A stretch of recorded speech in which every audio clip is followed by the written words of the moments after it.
เจริญพรนี่หลวงพ่อออกมาเร็วไปนิดนึง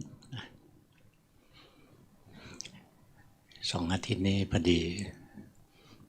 เป็นไข้หวัดใหญ่ไปก็เลยเสียงไม่ค่อยมีวันนี้ก็เลยต้องย่นเวลานิดนึงไม่ได้ตรวจกันบ้านนะไม่มีเสียงฟังเทศเอาที่จริงถ้าฟังที่หลวงพ่อสอนบ่อยๆเราจะพบว่าคนที่ถามกันบ้านนะจะถามซ้ำกันนะปัญหามันก็ปัญหาเหมือนกันนะนานๆจะมีปัญหาแปลกๆออกไปทีหนึ่งแต่ส่วนใหญ่ก็คือจิตมันไม่เข้าทางสายกลางเวลาลงมือปฏิบัติพวกหนึ่งก็คือหลงไปเลยไม่มีสติจิตล่องลอยไปมีร่างกายลืมร่างกายมีจิตใจลืมจิตใจนี่เป็นปัญหาใหญ่สำหรับคนซึ่งไม่ได้ปฏิบัติในโลกนะมันมีแต่คนหลงคนที่เขาไม่ได้เคยเรียนไม่เคยฝึกนะมันจะหลง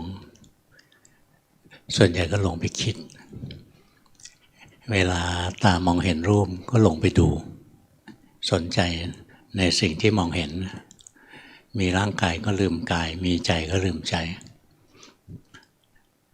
หลงอันดับ3หลงไปฟังสังเกตง่ายๆเวลาที่พวกเราดูซีรีส์เวลาดูซีรีส์ไหมใจก็หลงไปดูบางทีก็หลงไปฟังว่ามันพูดอะไรพอไปดูไปฟังเราก็ต้องคิดสังเกตดูถ้าเราดูโดยไม่คิดต่อนะรับรองไม่สนุกเพราะกิเลสของเราไม่กระเพื่อมใจเราเฉยๆใจเรามันแกว่งขึ้นแกว่งลงตามหลังความคิดมาอย่างดูซีรีส์แล้วใจเราเฉยไม่กระเพื่อมบั่นไหวไม่บรรลุวัตถุประสงค์ของการแสดงนักแสดงนะครับพยายามกระตุ้นให้จิตเราแกว่งขึ้นแกว่งลงอะไรเงี้ยนี่ถ้าใจเราไปนั่งเพ่งนิ่งเฉยอยู่นะใจไม่แกว่งแต่ก็ไม่ใช่ดีนะใช่ดีหลงมันก็เลยมีที่คนในโลกเขาหลงกันนะหลงไปดูหลงไปฟังหลงไปคิดจิตมันก็เลยแกว่งขึ้นแกว่งลงเดี๋ยวก็สุขเดี๋ยวก็ทุกข์เดี๋ยวก็ดีเดี๋ยวก็ร้ายสังเกตให้เดี๋ยวมันตามหลังการกระทบอารมณ์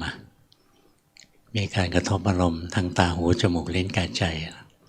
แล้วเกิดความรู้สึกสุขรู้สึกทุกข์ขึ้นในใจกระทบอารมณ์นี้พอใจมีความสุขกระทบอารมณ์อันนี้ไม่พอใจมีความทุกข์เห็นคนที่เราเกลียดเงี้ยใจเราก็ไม่มีความสุขเจอคนที่เกลียดเจอคนที่รักใช่ไหมใจมีความสุขพอใจที่ได้เห็นพอมีความรู้สึกสุขความรู้สึกทุกข์นะกิเลสมันก็จะตามหลังมาเวลามีความรู้สึกสุขนะมันก็ยินดีพอใจมีราคะแทรกเข้ามาเวลากระทบอารมณ์แล้วมีความทุกข์ขึ้นมาโทสะมันก็แทรกไม่พอใจอยากให้อารมณ์นั้นหมดไปสิ้นไปเนี่ยเป็นกระบวนการที่จิตมันทำงานอันนี้คนส่วนใหญ่ไม่เคยเห็นนะเพราะคนท่านที่ค้นพบศาสตร์ตัวนี้ก็คือพระพุทธเจ้าอันนี้อยู่ในเรื่องของปฏิจจสมุปบาทเป็นกระบวนการที่จิตมันปรุงแต่งความทุกข์ขึ้นมามันจะเริ่มจากพวกเรามีผัสสะมีการกระทบอารมณ์เราไม่มีสติกำกับพอกระทบอารมณ์แล้วเนี่ยใจเรามีความสุขบ้างมีความทุกข์บ้างอันนี้เป็นเรื่องปกติเรียกว่าตัวเวทนาเป็นวิบากห้ามมันไม่ได้หรอกตัวผัสสะก็เป็นวิบากห้ามมันไม่ได้อย่างเราจะเห็นรูปที่พอใจหรือรูปที่ไม่พอใจเราเลือกไม่ได้เรามีตาใช่ไหมมันก็เห็นรูปที่ถูกใจบ้างไม่ถูกใจบ้างเวลากุศลให้ผลมาเราก็เห็นรูปที่ถูกใจ เวลากุศลให้ผลมาเราก็เห็นรูปที่ไม่ถูกใจเพราะฉะนั้นตัวผัสสะเนี่ยมันเป็นวิบากเป็นผลของกรรมเราเลือกไม่ได้นะว่าเราจะกระทบอารมณ์ที่พอใจหรือไม่พอใจนี่พอกระทบอารมณ์แล้วจะเกิดความรู้สึกสุขรู้สึกทุกข์หรือรู้สึกไม่ทุกข์ไม่สุขไม่ทุกข์อะไรเนี่ยเราก็เลือกไม่ได้นะจิตมันเป็นไปเองงั้นตัวเวทนานะมันก็เป็นวิบากเหมือนกันนะไม่ใช่กิเลสไม่ใช่กรรมนะเป็นตัววิบากห้ามไม่ได้สั่งไม่ได้ถ้าสั่งได้ทุกคนก็สั่งหมดแล้วว่าทุกคราวที่กระทบอารมณ์แล้วจงมีแต่ความสุขนะซึ่งมันสั่งไม่ได้หรือกระทบอารมณ์แล้วอย่ามีความทุกข์นะอะไรเงี้ยเราสั่งไม่ได้นี่พอมีเวทนาแล้วเนี่ยสิ่งที่ตามเวทนามานะคือกิเลสกิเลสมักจะแฝงถ้าเรามีสติรู้มีผัสสะนะแล้วเรามีสติอยู่จิตใจก็จะเป็นสุขหรือทุกข์ก็ได้หรือเป็นอุเบกขาอะไรขึ้นมาเรามีสติรู้ลงไปอีกนะแต่ถ้าเรามีสติอยู่จริงๆนะจิตจะเป็นกุศลนะมันจะมีเวทนาได้สองอย่างมีความสุขกับอุเบกขาส่วนความทุกข์ทุกข์ทางใจนะเป็นจิตเกิดร่วมกับจิตอกุศลเสมอนะเป็นจิตชนิดที่มีโทสะแฝงอยู่นี่เราค่อยๆเรียนนะเราจะเห็นว่าเวลามีเวทนาเกิดขึ้นนะมันมักจะมีกิเลสตามเวทนามาแทรกตัวตามเวทนามาเพราะคนส่วนใหญ่เขาไม่มีสตินะเพราะฉะนั้นเวลากระทบอารมณ์ที่พอใจนะก็เกิดราคะแล้วเกิดยินดีพอใจนะแต่ถ้าเราเป็นนักปฏิบัติพอกระทบอารมณ์ที่พอใจนะจิตเกิดชอบขึ้นมามีราคะขึ้นมาเรามีสติรู้ทันนะกิเลสมันจะดับราคะมันจะดับนะจิตเราก็จะมีความสุขหรือเป็นอุเบกขานะเพราะว่าเรามีสติขึ้นมานะตัวราคะเนี่ยจิตมีความสุขได้นะแต่เป็นความสุขที่ปนเปื้อนกิเลสจิตที่เป็นกุศลก็มีความสุขได้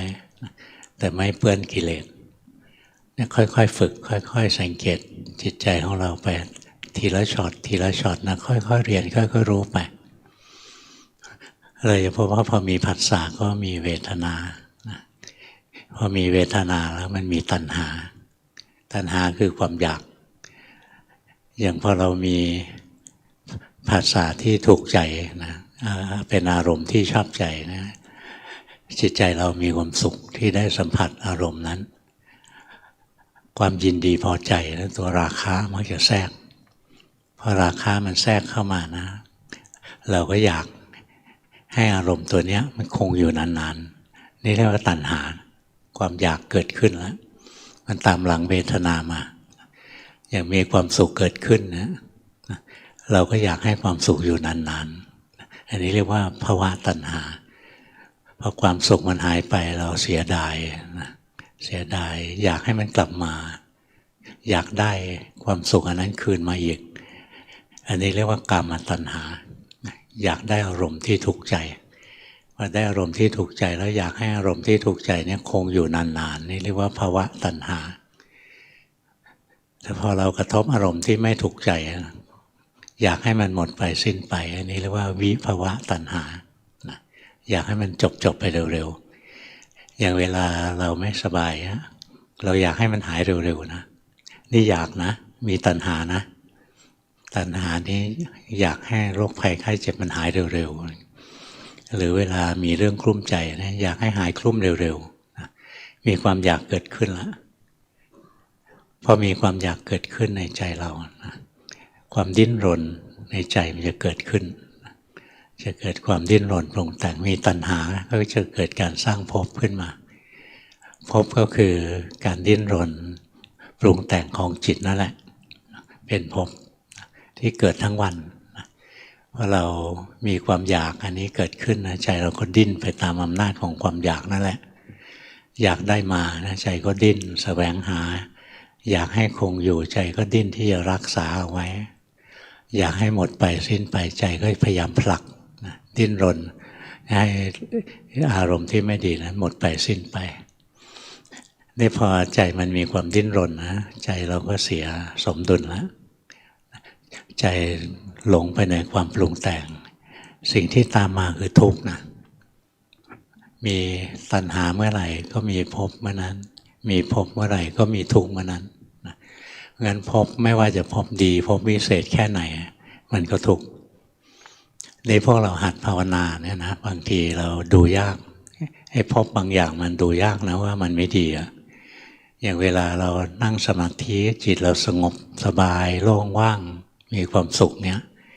เรารู้สึกภพอันนี้ดีติดอกติดใจงั้นพวกที่นั่งสมาธินะแล้วติดสมาธินะก็จะตายไปเป็นพระพรหมนะก็อยู่ในภพที่มีความสุขอยู่งั้นแหละหรือสงบอยู่งั้นแหละนานจนโลกแตกแล้วแตกอีกนะก็ยังติดอยู่ตรงนั้นนะไปไหนไม่ได้แล้วมองไม่ออกว่าไอ้ภพที่ละเอียดที่ประณีตที่มีความสุขนะเอาเข้าจริงก็ยังพึ่งพาอาศัยไม่ได้มันยังแปรปรวนได้อีกเพราะฉะนั้นเวลาเราภาวนาเนี่ยนะหลวงปู่ดูลท่านเคยบอกหลวงพ่อเคยบอกผู้ปฏิบัติเนี่ยที่ว่าดีมีชื่อเสียงนะส่วนใหญ่เป็นแค่ผีใหญ่คือเป็นพรหมทำไมถึงเป็นพรหม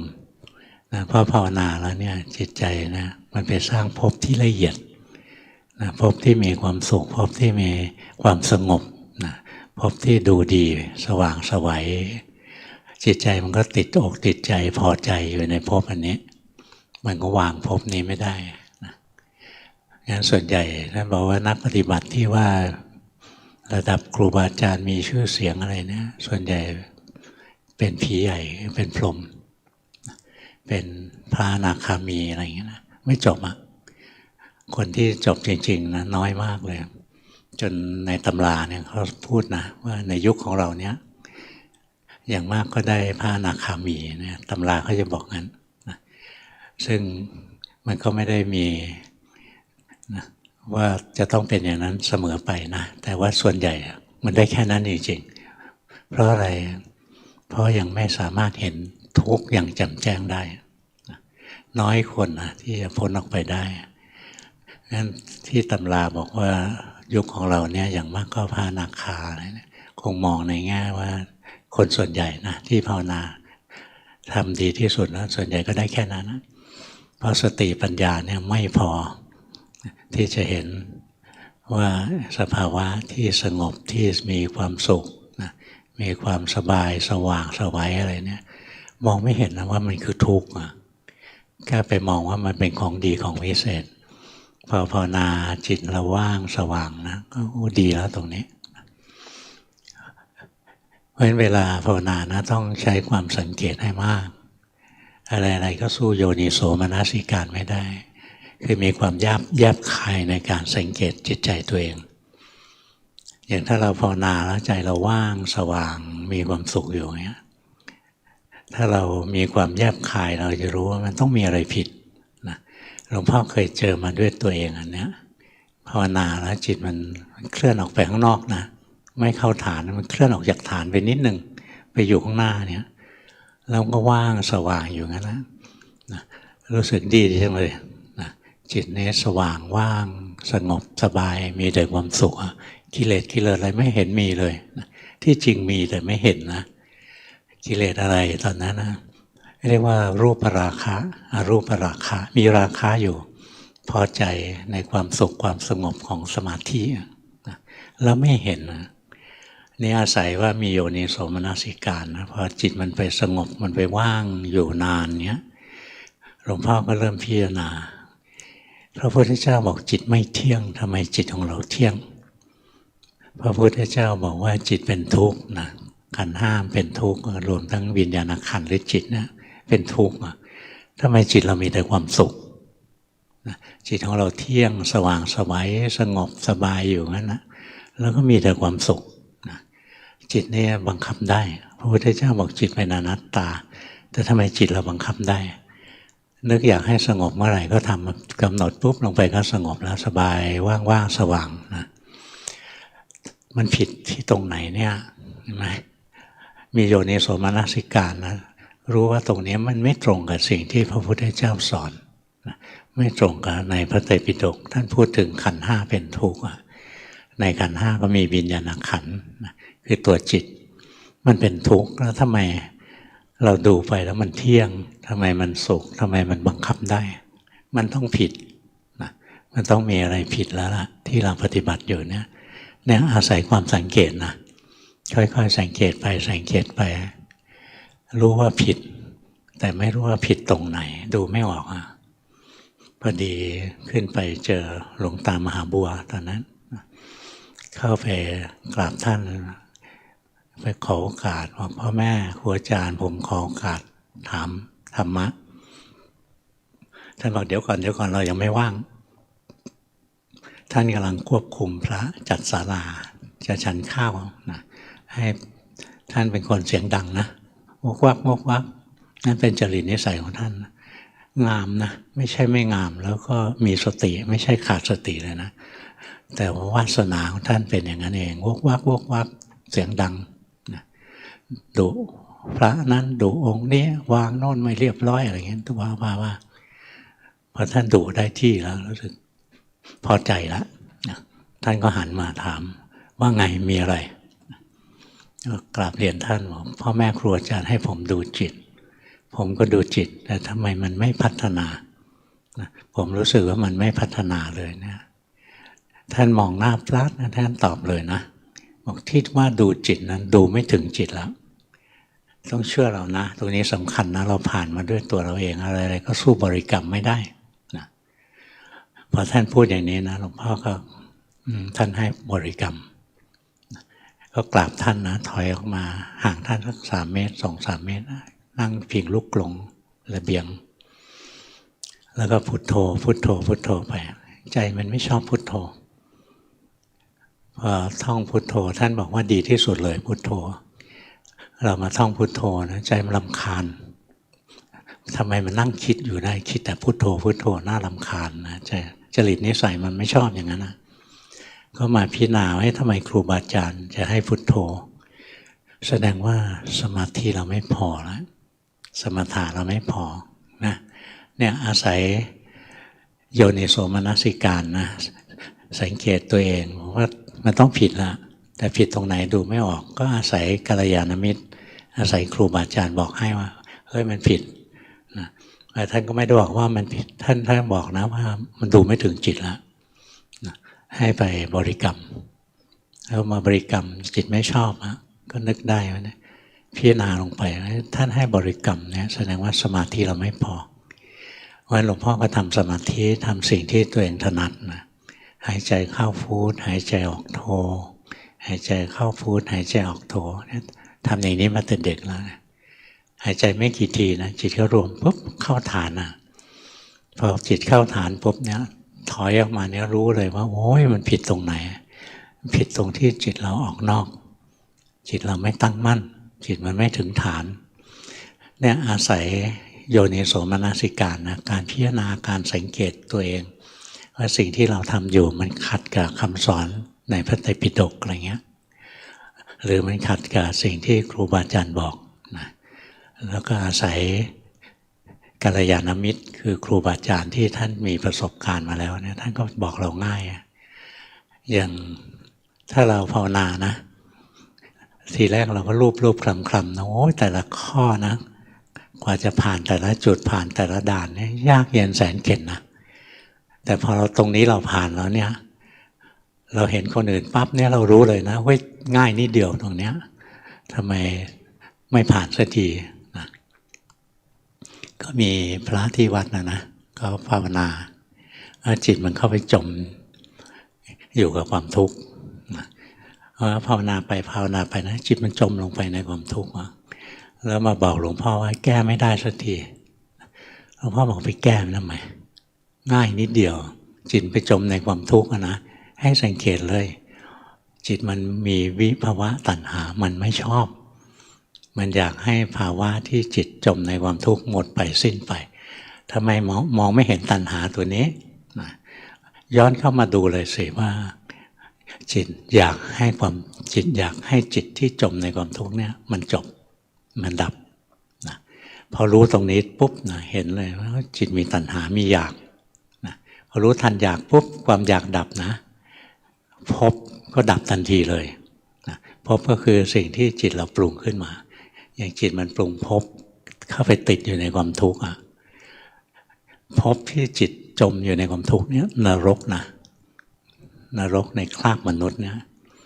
ทั้งที่ภาวนามาเรื่อยๆนะจิตเข้าไปเกาะไปสร้างภพของนรกขึ้นมาในใจเราขนาดนี้แล้ววิธีที่จะผ่านจากภพเนี่ยภพเกิดจากตัณหาเพราะฉะนั้นตราบใดที่ยังมีตัณหายังมีความอยากอยู่ภพมันไม่หายหรอกให้รู้ทันลงไปสิจิตไม่ชอบจิตอยากให้สภาวะที่จมในความทุกข์เนี่ยหมดไปสิ้นไปเนี่ยพอบอกประโยคเดียวเนี่ยนะดูปุ๊บเขาหลุดเลยจิตก็ถอนจากภพของนรกอันนั้นขึ้นมาเลยเนี่ยถ้าเราเคยภาวนานะเราเคยผ่านมาแล้วเราเคยเจอมาแล้วเนี่ยเห็นใครปฏิบัตินะแล้วง่ายจะตายไปง่ายเหลือเกินนิดเดียวเองนะเหมือนพลิกแค่นี้เองพลิกมือแทนที่จะตะลุยสู้นะบอกพลิกทีเดียวทุกอย่างก็ถล่มลงไปหมดแล้วนะงานค่อยๆสังเกตนะสองตัวที่เราจะต้องพัฒนาขึ้นมาตัวแรกคือโยนิโสมนสิการเวลาเราภาวนาแล้วสภาวะอะไรเกิดขึ้นนะสังเกตให้ดีมันขัดแย้งกับพระไตรปิฎกไหมถ้ามันขัดกับพระไตรปิฎกนะให้สำนึกไว้เลยว่าเราต้องทำผิดแล้วไม่ใช่พระไตรปิฎกผิดเราผิดตรงไหนเนี่ยต้องดูให้ออกถ้าดูไม่ออกมีโอกาสถามครูบาอาจารย์มีกัลยาณมิตรก็มีประโยชน์มากนะช่วยย่นเวลาของการปฏิบัติเพราะครูบาอาจารย์มีประสบการณ์ท่านเคยเจอมาแล้วเคยผ่านมาแล้วเนี่ยแก้ง่ายบอกเราสะกิดเรานิดเดียวเราก็พ้นละแต่ถ้าไม่มีครูบาอาจารย์บอกนะต้องใช้โยนิโสให้มากนะสังเกตไปเรื่อยๆนะกิเลสมันทนสติทนปัญญาเราไม่ได้หรอกค่อยๆดูค่อยๆสังเกตไปอย่าน้อมใจเชื่อนะทุกวันนี้ไม่รู้ภาวนาหาอะไรกันนะเพี้ยนกันไปมากมายเหลือเกินคนนั้นก็พระอรหันต์คนนี้ก็พระอรหันต์หันไปมาหันมากันเต็มไปหมดนะมันเชื่อง่ายทำไมมันเชื่อเพราะไม่อยากเชื่ออย่างถ้าเราภาวนาแล้วมีใครมาบอกเราได้โสดาแล้วเนี่ยเราดีใจไหมดีใจคนส่วนใหญ่ก็พอใจแล้วปลื้มอกปลื้มใจนะเราไปเจอครูบาอาจารย์ท่านบอกเฮ้ยไม่ใช่หรอกโกรธนะโกรธด้วยซ้ำไปว่าไม่มีความรู้จริงอาจารย์โน้นบอกว่าใช่อาจารย์นี้บอกไม่ใช่ระหว่างคนบอกใช่กับคนบอกไม่ใช่เราจะเลือกเชื่อใครใจมันอยากเชื่อใครเอาเข้าจริงมันก็อยากจะได้ทั้งนั้นนักปฏิบัติใช่ไหมเพราะงั้นทุกวันนี้นะกัลยาณมิตรนะเราต้องระวังให้มากมันไม่ใช่กัลยาณมิตรดีจริงๆเท่าไหร่หรอกนะมันหลอกให้เราหลงนะซะเยอะเลยเพราะงั้นพระไตรปิฎกนะเป็นของสำคัญนะเป็นหลักต้องดูตัวนี้การภาวนาของเราเนี่ยสอดคล้องหรือขัดแย้งในหลักของพระไตรปิฎกไหมดูตัวนี้เป็นสำคัญนะส่วนคนอื่นบอกเราเนี่ยฟังหูไว้หูถ้ามี3 หูนะฟังมันหูเดียวไว้2 หูเลยนะนี่เพื่อนมี2 หูก็มาบอกฟังหูไว้หูเชื่อไม่ได้หรอกมีเยอะเลยนะบอกทุกวันนี้บอกว่าเป็นพระอรหันต์ละมีอาจารย์เป็นพระอรหันต์หันไปหันมานะอาจารย์ก็บ้าไปแล้วสึกไปแล้วลูกศิษย์ก็เพี้ยนไปแล้วนะต้องมาให้เรานั่งแก้เยอะแยะไปหมดนะเป็นภาระมากเหลือเกินนะระหว่างสอนคนที่ภาวนาผิดนะกับสอนคนที่เริ่มต้นใหม่คนเริ่มต้นใหม่10 คนนะเราสอนเนี่ยยังไม่เหนื่อยถ้าต้องมานั่งแก้คนที่เพี้ยนเพี้ยน1 คนเนี่ยกินแรงเยอะนะกว่าจะแก้ได้หลายเดือนนะบางทีบางคนเป็นปีๆเลยนะกว่าจะแก้ตกเพราะฉะนั้นจับหลักให้แม่นซะก่อนนะแล้วก็อย่าไปเชื่อคนง่ายนะอย่าไปเชื่อง่ายลำบากมากเลยทุกวันนี้คนสอนธรรมะนะเยอะไปหมดเลยนะไม่ได้มีสังเกตดูนะไม่ได้มีครูบาอาจารย์หรือไม่ได้เรียนอะไรนะมันเอาคิดเอาแล้วก็ฉันบรรลุแล้วฉันก็ออกสอนเลยมีตั้งเยอะตั้งแยะใช่ไหมสุดท้ายอยู่ไม่ได้เป็นพระก็สึกไปบ้างเป็นโยมก็ทำผิดศีลผิดธรรมไปเยอะแยะไปนะ ราะงั้นใครเขาจะบรรลุอะไรก็เรื่องของเขานะเรามีกิเลสหรือเปล่าเราดูตัวนี้สำคัญกว่านะ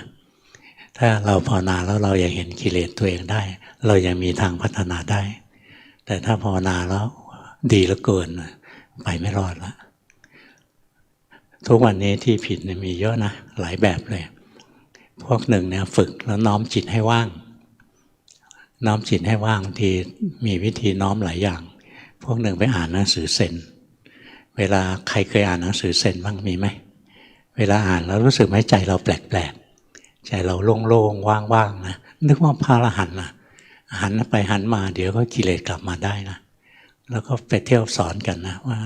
ให้ทำใจว่างๆนะอย่าไปยึดไอ้น้อยก็อย่ายึดไอ้นี่ก็อย่ายึดนะ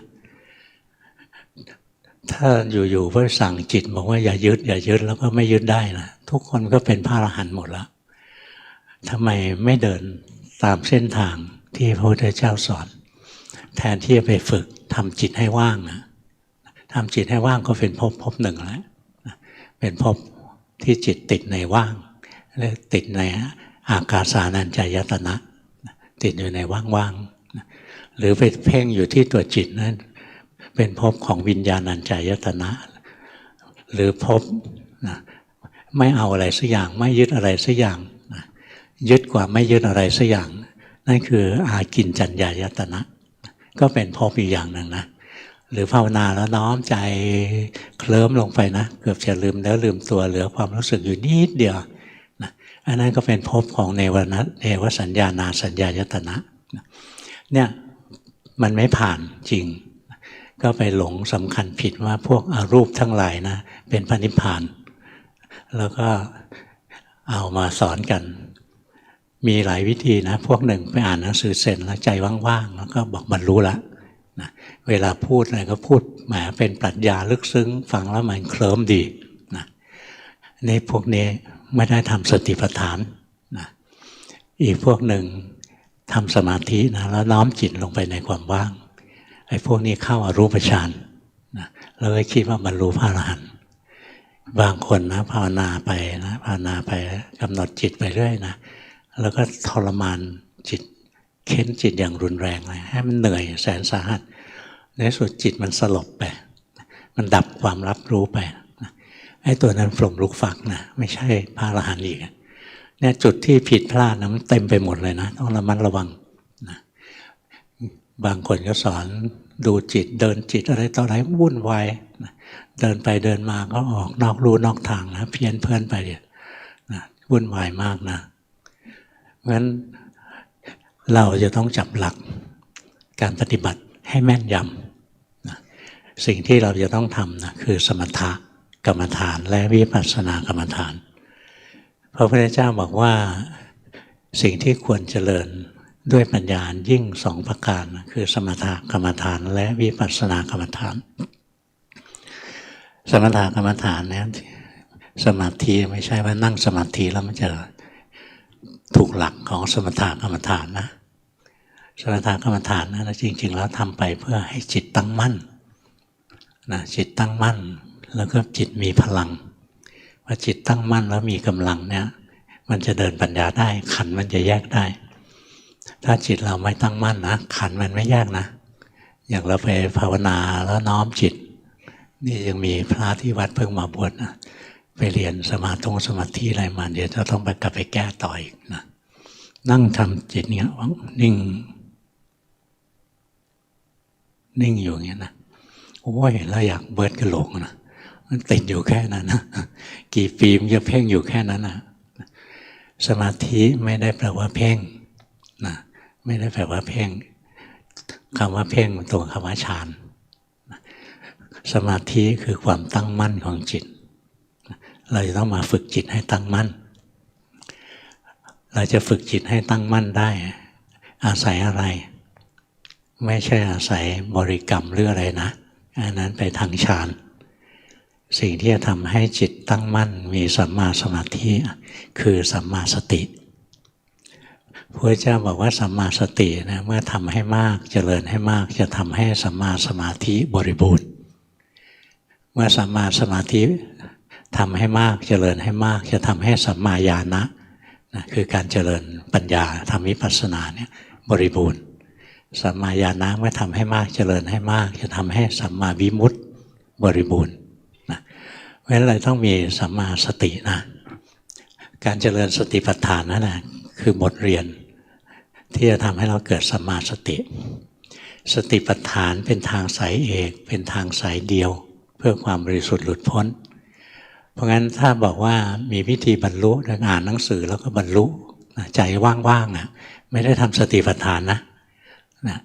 หรือไปนั่งแล้วก็เพ่งให้นิ่งๆให้ว่างๆอะไรเงี้ยนั่นไม่ได้ทำสติปัฏฐานนะงั้นจะทำสติปัฏฐานต้องมีสติสติทำหน้าที่อะไรสติทำหน้าที่ระลึกรู้อะไรรู้รูปธรรมรู้นามธรรมนะถ้าไประลึกรู้เรื่องราวที่คิดนะไม่ใช่หรอกนะ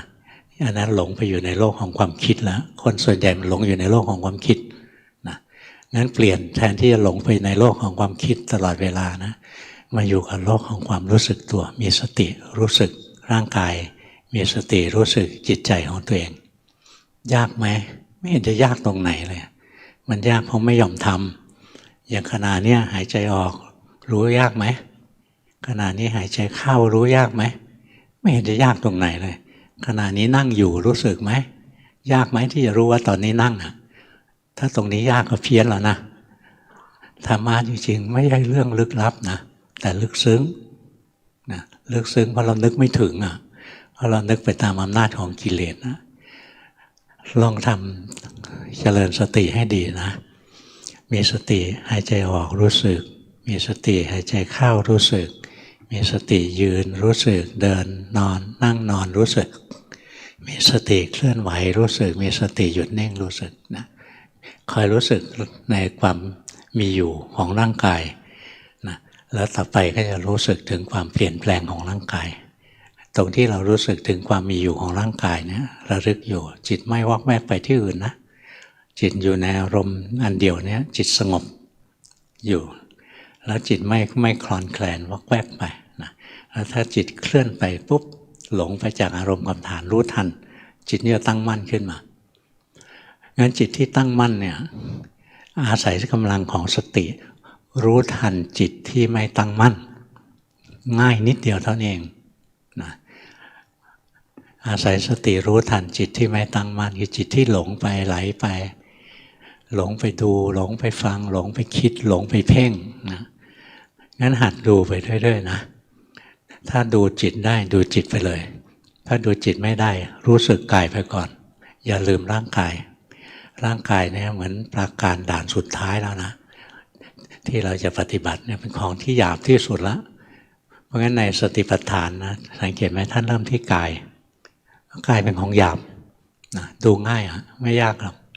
ดูจิตนะดูธรรมานุปัสสนานี่ยากมากนะไม่ใช่ดูง่ายๆนี่ได้ยินว่าหลวงพ่อดูจิตแล้วอาจจะมาดูจิตมาดูไม่ถึงจิตอ่ะเพราะสมาธิไม่พอสติไม่พอมันดูไม่ได้งั้นเอาสิ่งที่เราทำง่ายๆก่อนนะเนี่ยตอนนี้หายใจออกรู้สึกตอนนี้หายใจเข้ารู้สึก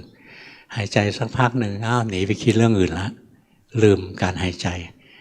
นี่พอเราหายใจจนชินนะพอเราลืมหายใจนะแป๊บเดียวจะกลับมานึกขึ้นได้เฮ้ยนี่ลืมหายใจละ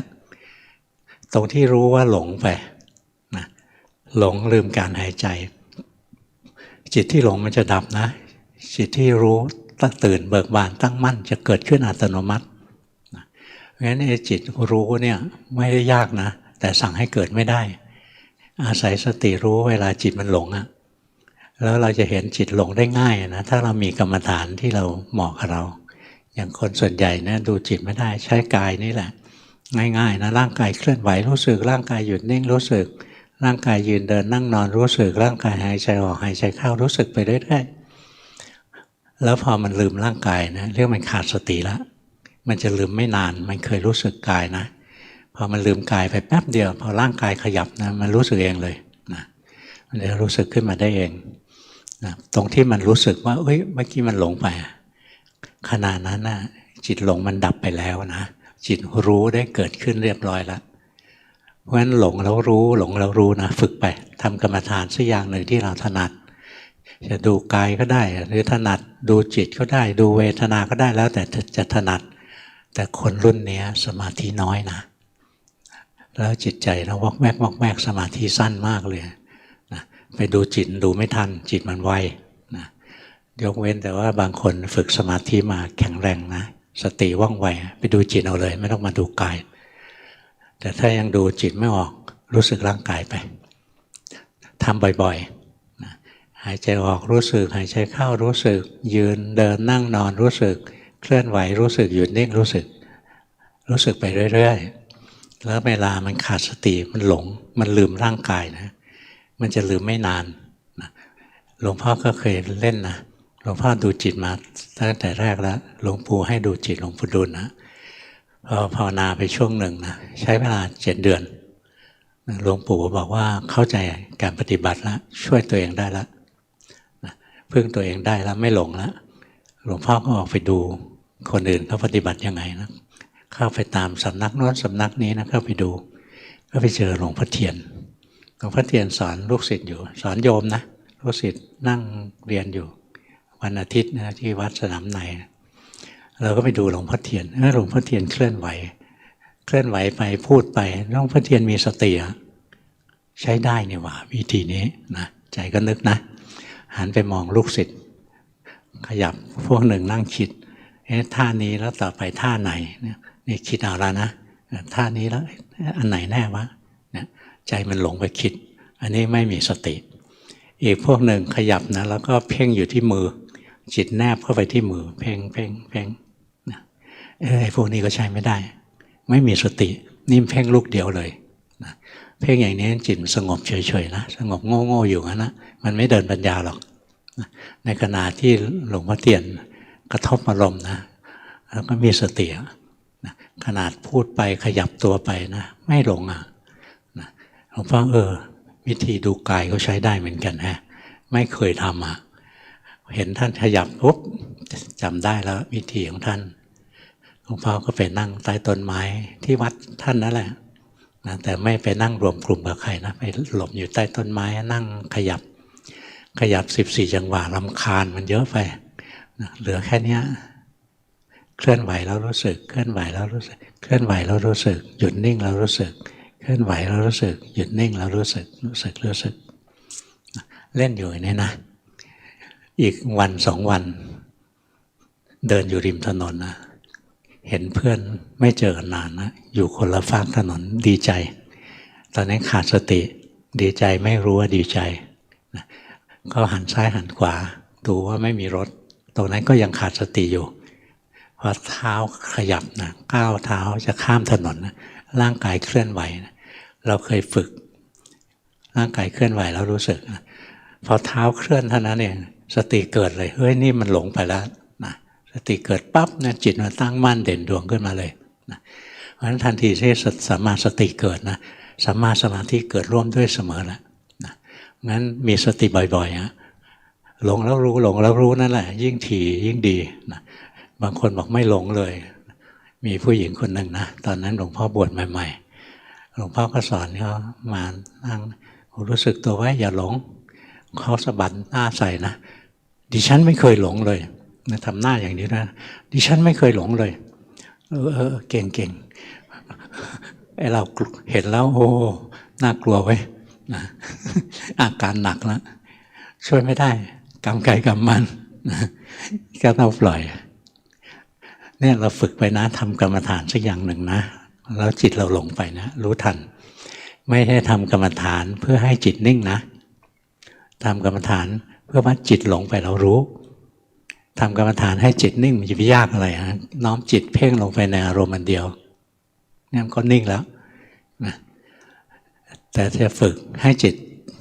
รู้ตัวตั้งมั่นขึ้นมาเนี่ยอาศัยสติรู้ทันจิตที่หลงนะแล้วจิตที่ตั้งมั่นจะเกิดขึ้นเองนะค่อยๆฝึกนะทุกวันทำไว้นะแล้วทีแรกเราอาจจะฝึกรู้สึกร่างกายแล้วมีสติรู้สึกร่างกายแล้วเกิดสติรู้สึกตัวไปเรื่อยๆเพราะความรู้สึกตัวของเราเข้มแข็งนะต่อมาตามองเห็นรูปเห็นสาวงามมาใจเกิดราคะเนี่ยสติเกิดเองไม่ได้เจตนาจะรู้เลยว่าตอนนี้เกิดราคะนะมันรู้เองนะ เพราะฉะนั้นอาศัยขยับขยื่นแล้วรู้สึกกายเนี่ยหลวงปู่มั่นนะท่านเคยสอนหลวงพ่อไม่ทันท่านหรอกแต่ว่าลูกศิษย์ท่านคือหลวงปู่สุวัตท่านเคยเล่าให้ฟังว่าท่านไปเรียนกับหลวงปู่มั่นนะหลวงปู่มั่นสอนท่านบอกดูจิตได้ให้ดูจิตดูจิตได้ให้ดูกายดูจิตไม่ได้ให้ดูกายถ้าดูจิตก็ไม่ได้ดูกายก็ไม่ได้ให้ทำสมถะนะทำความสงบไปพอมีกำลังจิตมีสมาธิแล้วนะมันจะกลับมารู้สึกร่างกายได้ดูกายเพื่ออะไรดูกายเพื่อให้เห็นจิตดูจิตเพื่ออะไรเพื่อให้เห็นธรรมเพราะธรรมะมันเกิดที่จิตนะกุศลเกิดที่จิตใช่ไหมกุศลเกิดที่กายไหมกุศลไม่ได้เกิดที่ร่างกายกุศลเกิดที่จิตอกุศลก็เกิดที่จิตมรรคผลก็เกิดที่จิตเห็นไหมเพราะฉะนั้นการที่เรามีสติรู้ทันเรียนเข้ามาให้ถึงจิตถึงใจนะมันเป็นทางที่ตัดตรงเข้ามานะถ้าเรียนเข้ามาถึงจิตได้นะครูบาอาจารย์ท่านพูดเสมอนะว่าถ้าปฏิบัติเนี่ยเข้าถึงจิตถึงใจเนี่ยเป็นทางที่รัดสั้นมากเลยแต่ถามว่าผิดหลักสติปัฏฐานไหมไม่ผิดนะไอ้รัดสั้นแบบนอกสติปัฏฐานเนี่ยอย่าไปเล่นนะเสียเวลาแน่นอนนะไปทำจิตว่างๆอะไรอย่างเงี้ยมันนอกสติปัฏฐานไปแล้วนะเพราะฉะนั้นมีสตินะรู้สึกกายเคลื่อนไหวรู้สึกทีแรกก็รู้สึกร่างกายไปนะแล้วพอจิตมันมีแรงขึ้นมานะพอเกิดอะไรขึ้นในจิตนะสติมันรู้เองนะมันระลึกได้เองอย่างหลวงพ่อหัดแบบหลวงพ่อเทียนขยับแล้วรู้สึกขยับแล้วรู้สึกนะ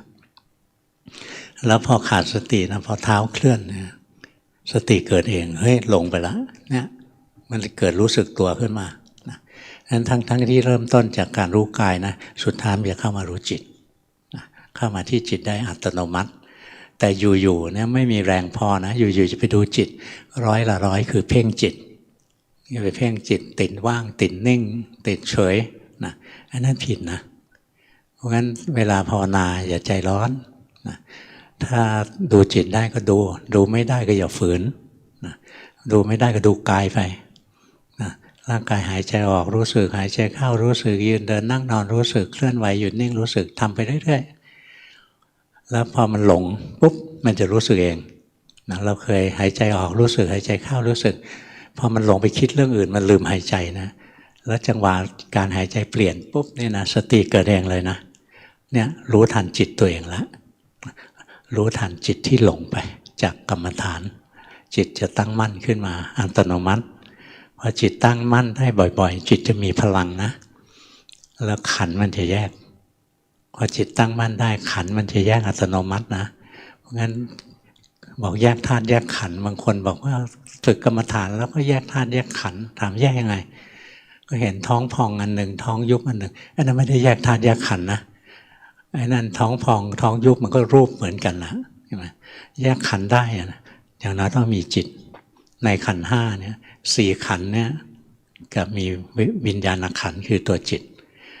ถ้าเรารู้กายมีจิตเป็นคนรู้ถ้ารู้เวทนามีจิตเป็นคนรู้นะถ้ารู้สังขารก็มีจิตเป็นคนรู้นะถ้ารู้อย่างนี้นะไม่ว่าจะรู้อะไรจะต้องมีจิตที่เป็นคนรู้อยู่นะตรงที่อย่างเรานะเราฝึกเรื่อยๆรู้สึกนะพอเราหลงไปเนี่ยปุ๊บแล้วสติเกิดนะมันรู้สึกเลยร่างกายที่นั่งอยู่ตรงเนี้ยมันไม่ใช่ตัวเรามันเป็นสิ่งที่จิตไปรู้เข้าร่างกายกับจิตเนี่ยเป็นคนละอันกันอย่างขณะนี้พวกเราฟังหลวงพ่อเทศนะ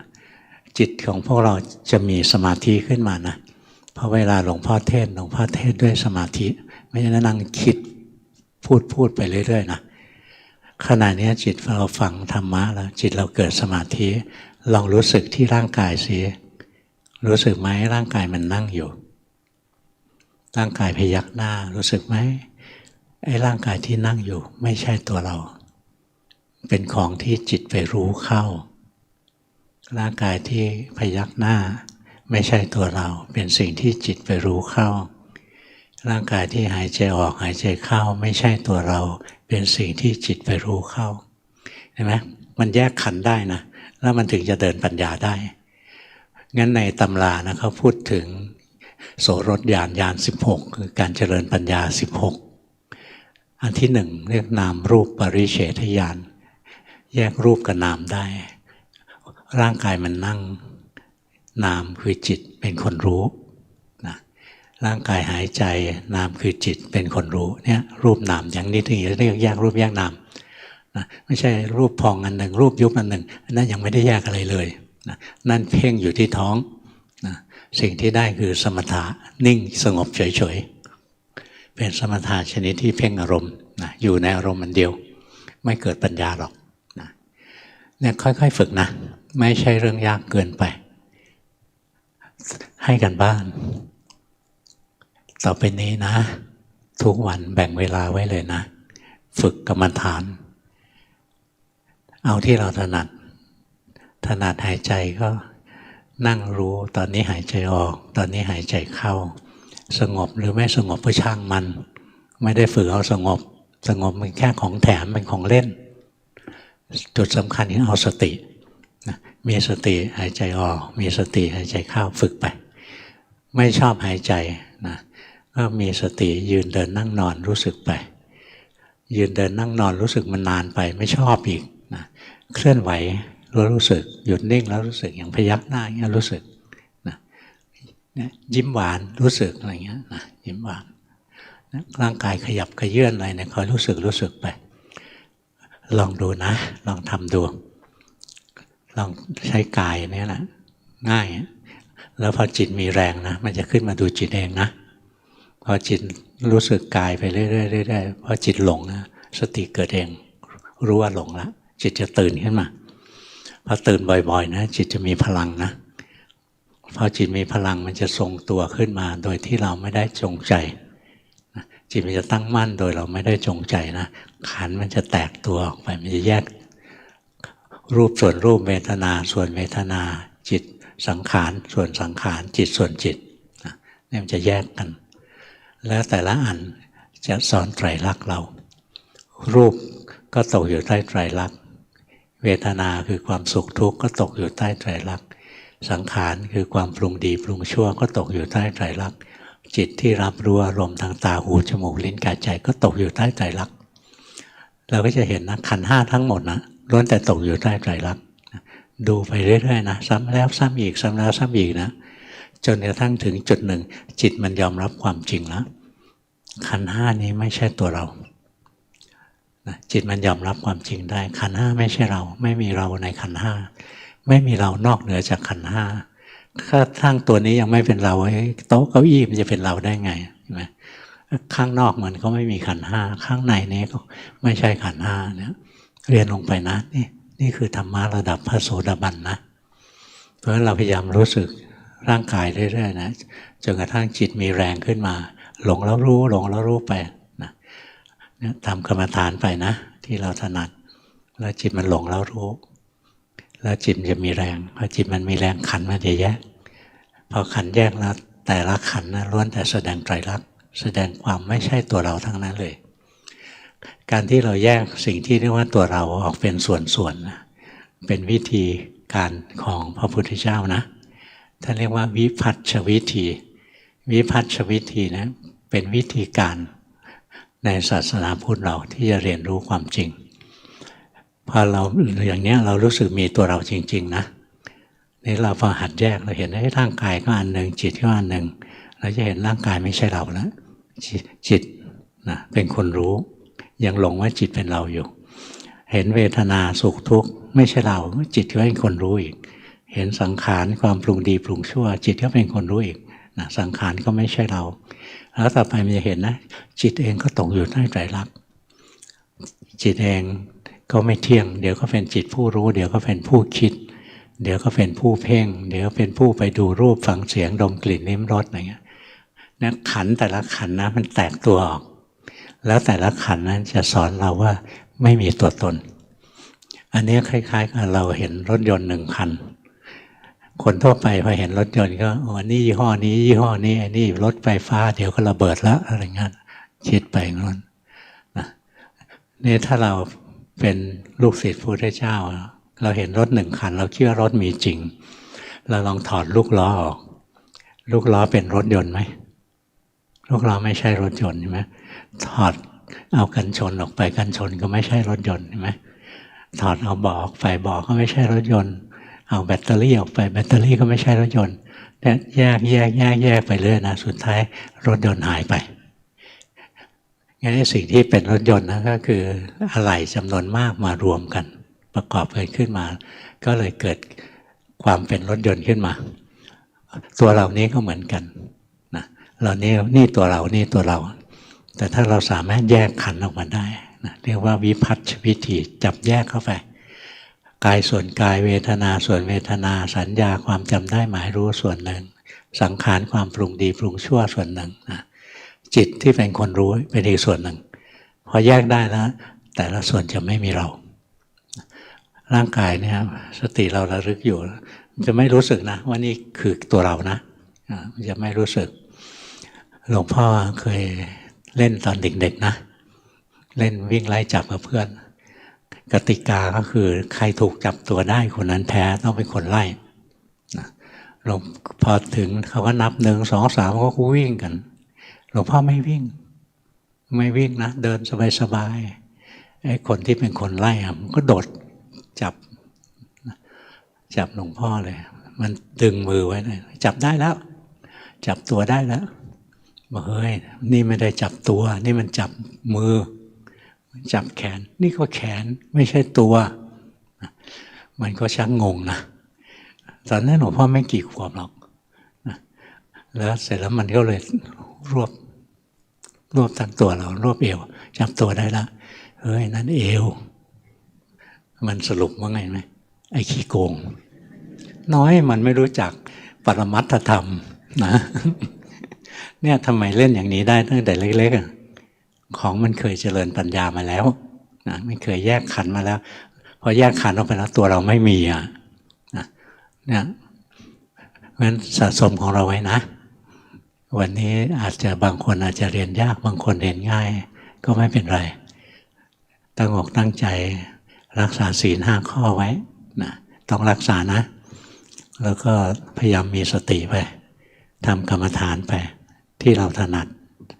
รู้ลมก็ได้รู้ร่างกายยืนเดินนั่งนอนก็ได้เคลื่อนไหวหยุดนิ่งก็ได้นะหรืออย่างหลวงพ่อถนัดดูจิตหลวงพ่อดูจิตเลยจิตมีโทสะรู้ว่ามีโทสะจิตไม่มีโทสะรู้ว่าไม่มีโทสะเนี่ยตัดเข้ามาที่จิตเลยก็ได้นะต่อไปก็เห็นลึกเข้าไปอีกนะจิตมีราคะก็รู้ไม่มีราคะก็รู้จิตหลงก็รู้จิตไม่หลงก็รู้จิตมีสมาธิก็รู้จิตไม่มีสมาธิก็รู้นะจิตรวมลงไปก็รู้จิตไม่รวมลงไปก็รู้จิตวางจิตลงไปก็รู้จิตหยิบฉวยจิตขึ้นมาก็รู้นะเรียนจากการดูที่จิตตรงๆเลยนะก็เห็นจิตมันหลากหลายขึ้นมาสุดท้ายเราก็รู้จิตไม่มีตัวเรานะไม่มีตัวเราในจิตก็เป็นแค่ธรรมชาติอันหนึ่งนะเพราะฉะนั้นฝึกไปนะค่อยๆแยกขันธ์ไปมีสติรู้สึกไปทีแรกแยก2 อันพอไม่ต้องแยก5 อันนะร่างกายกับจิตนี่คนละอันกันร่างกายหายใจจิตเป็นคนรู้ร่างกายยืนเดินนั่งนอนจิตเป็นคนรู้ร่างกายเคลื่อนไหวหยุดนิ่งจิตเป็นคนรู้นี่รู้ไปเรื่อยๆนะต่อไปก็เห็นมีความสุขความทุกข์แทรกเข้ามาในร่างกายสุขทุกข์ก็ไม่ใช่ร่างกายแล้วก็ไม่ใช่จิตเนี่ยขันธ์มันกระจายมากขึ้นนะแล้วตัว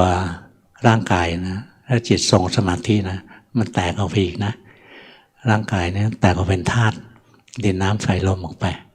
ดินไม่ใช่คนไม่ใช่เราไม่ใช่สัตว์ไม่ใช่เราไม่ใช่เขาธาตุน้ำธาตุลมธาตุไฟไม่ใช่ตัวเราไม่ใช่คนไม่ใช่สัตว์ไม่ใช่เราไม่ใช่เราอันนี้เป็นการเดินปัญญาต่อไปเรื่อยๆนะค่อยๆดูไปบางคนดูอย่างหยาบก็ได้ธรรมะบางคนดูละเอียดถึงจะได้ธรรมะแล้วแต่จริตนิสัยงั้นไม่ใช่ทุกคนต้องดูละเอียดยิบนะดูที่เราดูได้ฝึกของเราไปยากไหมยากไม่ยากก็ต้องทำแหละวันนี้ยากวันหน้าง่ายถ้าวันนี้ยากเราก็ท้อใจไม่สู้ชาติหน้ายากกว่านี้อีกนะเพราะจิตเรามีธรรมชาติไหลลงต่ำเราปล่อยจิตให้หลงโง่อยู่ตลอดเวลานะชาติหน้าโง่กว่านี้อีกนะเข้าใจธรรมะยากกว่านี้อีกงั้นชาตินี้มีโอกาสได้ยินได้ฟังเรื่องการเจริญสติปัฏฐานเรื่อง อริยสัจเรื่องไตรลักษณ์เรื่องขันธ์ห้าอะไรนะอายตนะหกอะไรนะมีโอกาสได้ยินธรรมะอย่างนี้แล้วอย่าละเลยลงมือปฏิบัติซะตั้งแต่วันนี้นะ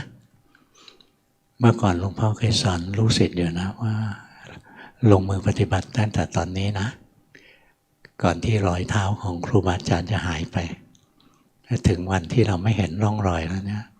ยากนะขนาดเดินตามรอยเท้าพระพุทธเจ้าเดินตามเท้ารอยครูบาอาจารย์ยังยากเลยถ้าไม่มีร่องรอยให้ดูเลยนะยากมากถ้าไม่ใช่พระปัจเจกพระพุทธเจ้าไปไม่รอดนะแล้วคนส่วนใหญ่ไม่ได้เป็นพระปัจเจกหรอกมีแต่พระพุทธเจ้านี่เยอะไปหมดเลยนะพระอรหันต์เต็มบ้านเต็มเมืองเลยหันไปหันมาอย่างโง่นะดู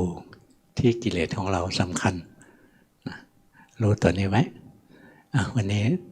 เทศให้ฟังเท่านี้นะนี่เป็นพระลำบากนะรับนิมนต์ไว้แล้วป่วยก็ต้องฝืนมา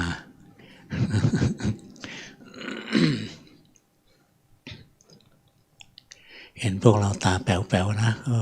เห็นใจนะเห็นอกเห็นใจคิดถึงสมัย